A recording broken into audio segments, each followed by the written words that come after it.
सभी बहनों को गणेश चतुर्थी की बहुत बहुत शुभकामनाएं।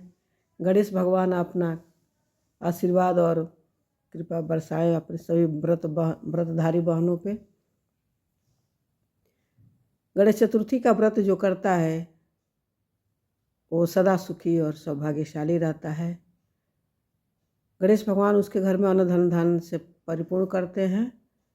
तो बहनों चलिए सुनिए, मैं आज सुखिया और दुखिया बहन का कथा लेके आई हूँ। इस कथा द्वारा यही मैं बता रही हूँ कि लालच का फल कैसा होता है। तो पूरा ध्यान से सुनिए। ये कथा बहुत ही प्राचीन है, पुराना है, अपने माँ दादी से सुनी हूँ कथा, तो मैं आज सुना रही हूँ। एक सुखिया और एक दुखिया दोनों बहनें थीं। तो सुखिया बहुत सुखी थी, हर तरह से संपन्न थी, और दुखिया दुखी थी। दुखिया बहन सुखिया बहन के यहाँ काम करती थी, झाड़ू पोछा बर्तन। तो शाम को जो सुखिया देती थी वही दुखिया ला के अपने घर में तैयार करके भोजन पानी राशन जो भी देती थी तो भोजन बनाती थी।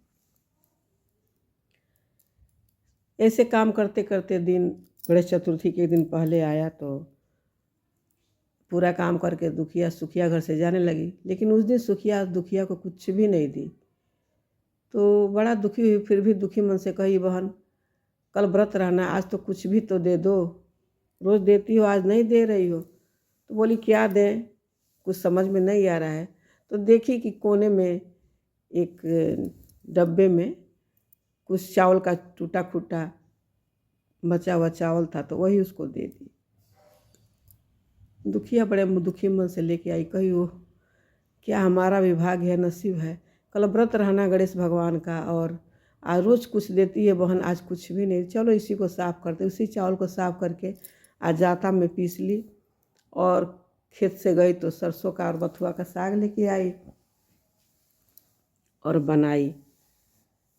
तो 2 रोटी हुआ मोटा मोटा, तो एक रोटी गणेश भगवान को रख दी। आज जो है खाना बनता है, भोजन बनता है जो भी, तो गणेश भगवान के नाम पे निकाल के रख दिया जाता है जल के साथ।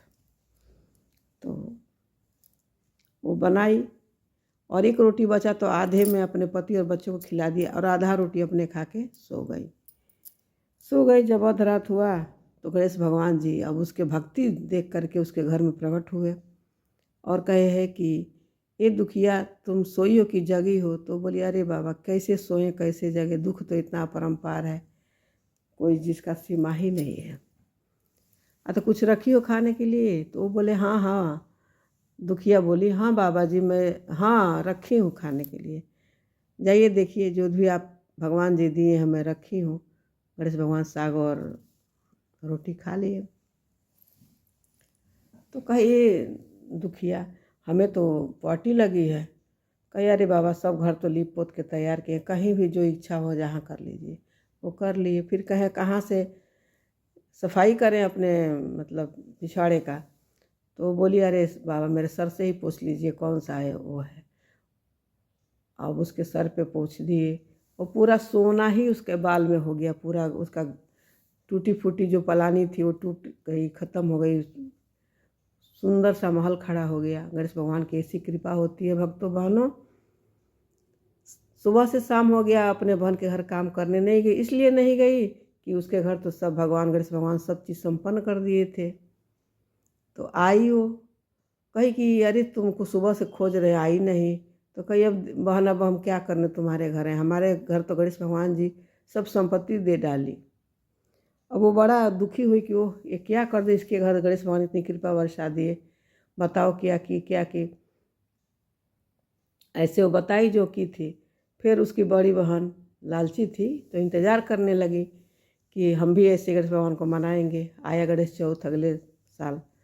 तो ऐसे की। तो गणेश भगवान आए, कहे कि अरे सुखिया कुछ सोइयो की जगह हता रे बाबा, जगह ही है।